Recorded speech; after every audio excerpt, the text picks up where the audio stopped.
आहे आणि त्यामुळे आपल्याला विजय मिळावा यासाठी सगळेजण साकडं घालत असणार आहेत. यामिनी, अगदी. तर पिंपरी चिंचवडमध्ये देखील या मतमोजणीच्या तयारीला आता हळूहळू वेग येतोय आणि पिंपरी चिंचवडमध्ये 126 जागांसाठी ही मतमोजणी केली जाणार आहे.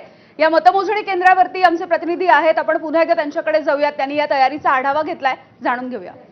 पिंपरी चिंचवड शहरवासियांना उत्सुकता लागली आहे ती मतमोजणीची आणि याच मतमोजणीला पुढच्या काही वेळामध्ये सुरुवात होणार आहे आणि आपण इथं पाहू शकतो की निवडणूक आयोग जे आहेत ते सज्ज झालेलं आहे. हे टेबल जे लागलेले आहेत ते पोस्टल वोटिंगचे आहेत आणि या सगळे जे आपण डबे बघतो यामध्ये पोस्टल मतदान जे आहे ते कैद करण्यात आलेलं आहे. आणि दुसरीकडे इथं आपण बघू शकतो की इथं हे टेबल आहेत आणि इथं ईव्हीएम मशीन येणार आहेत आणि या ईव्हीएम मशीनवरून मतमोजणी होणार आहे. आता मी ॲटो क्लस्टर इथल्या ब प्रभागामध्ये आहे, ब क्षेत्रीय कार्यालयामध्ये आहे. इथं 20 फेऱ्यांमध्ये निकाल येणं अपेक्षित आहे. पिंपरी चिंचवडकरांनी नेमका कौल कुणाला दिलाय, उपमुख्यमंत्री अजित पवारांना की भाजपला? कॅमेरामन शैलेश जाधव, नाजिमुल्ला, एबीपी माझा, पिंपरी चिंचवड. आणि या सगळ्या महानगरपालिकांच्या निवडणुकांमध्ये चर्चा झाली. शिवसेना, भाजप, अजित पवारांची राष्ट्रवादी, काँग्रेस काही मतदारसंघांमध्ये, काही महापालिकांमध्ये काहीशी पॅसिव्ह आपल्याला दिसून आलेली आहे. काँग्रेसची प्रतिक्रिया आपल्याला जाणून घ्यायची, पण त्यापूर्वी प्रशांत जगताप यांची प्रतिक्रिया येते, पाहूया.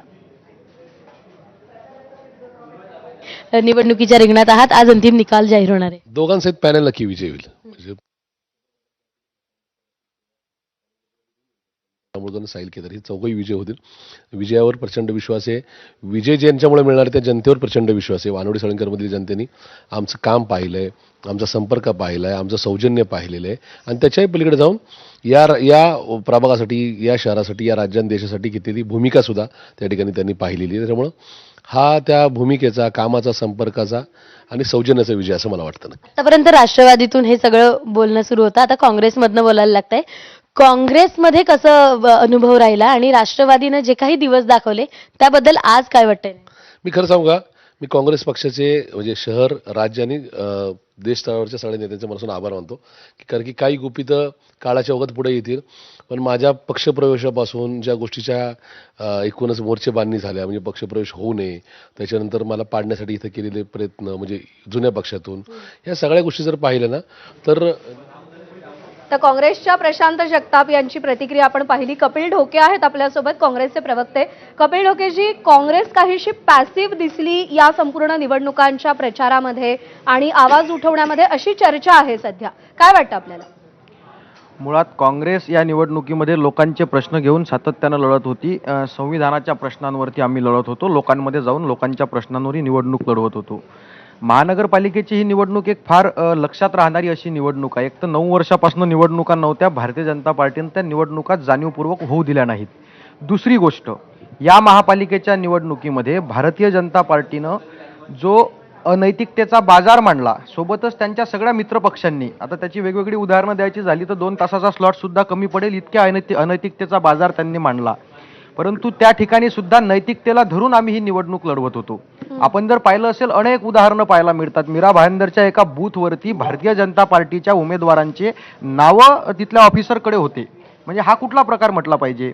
महाराष्ट्राच्या इतिहासात काल जेवढ्या प्रकारांमध्ये बोटावरची शाई पुसल्या जाते अशा पद्धतीचे चित्र दिसले, ते आजपर्यंत देसाई सर कधीच आपल्याला दिसले नाहीत आणि पुराव्यासहित लोकांनी फॅक्ट चेक करून दाखवलेला आहे. पण तो मार्कर आधीपासूनच वापरला जातो. ठीक आहे, पण मार्करची क्वालिटी काल बिघडली असेल यात काय शंका आहे? म्हणजे काल जितक्या शाई लोकांनी पुसून दाखवल्या, अनेक चॅनलनी फॅक्ट चेक केल्या, बरं मग आम्हाला संशय आमचा का बळावतो? आम्ही मार्करवरती, निवडणूक आयोगावरती प्रश्नचिन्ह उपस्थित केला की भारतीय जनता पार्टीचे प्रवक्ते निवडणूक आयोगाचे प्रवक्ते असल्यासारखे उत्तर देतात. ठीक आहे, आम्ही मार्करवरती प्रश्न उपस्थित केला. आशिष शेलारांना का मिरची लागली?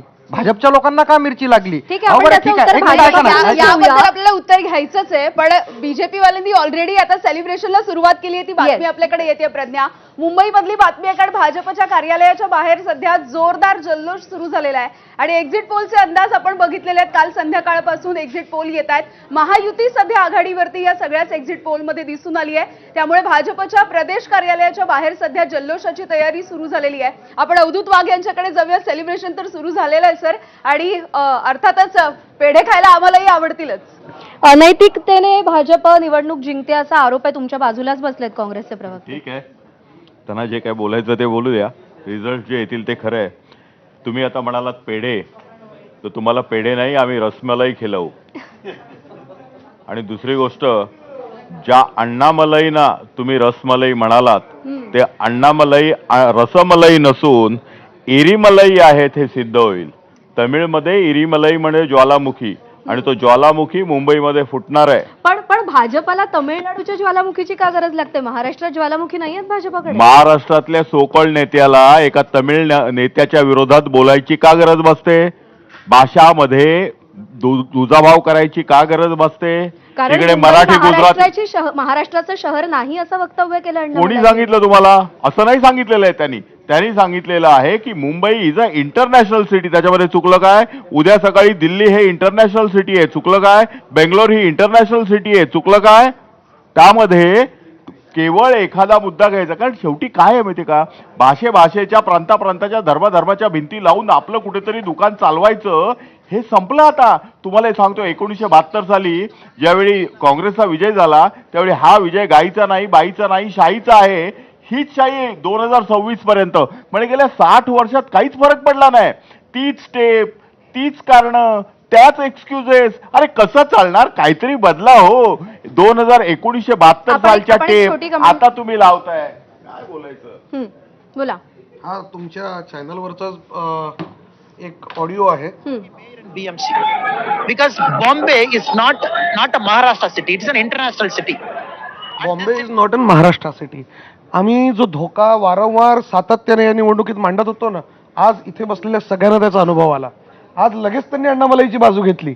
खरं तर मराठी माणसाने मराठी माणसाची बाजू घ्यायला पाहिजे होती ज्यावेळेस मुंबईचा अपमान केला गेला, जेव्हा मराठी माणसाचा अपमान केला गेला. पण विजयोन्माद भारतीय जनता पार्टीला सतत खोटं बोलायचं. आणि शेवटी अवधूत वाघ साहेबांनी तर सांगितलं ना त्यांच्या आत्ताच्या वक्तव्यामध्ये की everything is fair in love and war.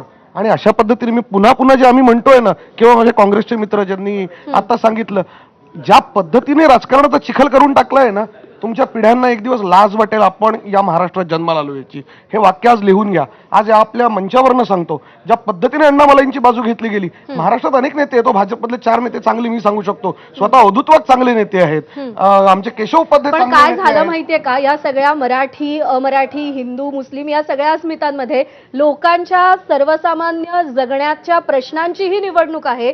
याचा विसर लोकांना नसेल पडला तरी सुद्धा राजकारण्यांना पडलाय की काय, असं चित्र या सगळ्या निवडणुकीमध्ये निर्माण झालं. मी येते तुमच्या. आमचे सगळे बॅनर बघा, आमच्या प्रचाराचा पूर्ण रोग बघा. ठीक आहे. आम्ही सतत मांडत आलोय की मुंबईचा विकास कशासाठी आवश्यक आहे. पण आता अण्णामलईचा मुद्दा, अण्णामलईचं ज्या पद्धतीने ग्लोरिफिकेशन केलं जात आहे, हेच तर नको होतं ना मुंबईत. ठीक आहे. ही चर्चा आपल्याला अशीच सुरू ठेवायची. एक छोटासा ब्रेक घेऊन थोड्याच वेळात पुन्हा भेटूया.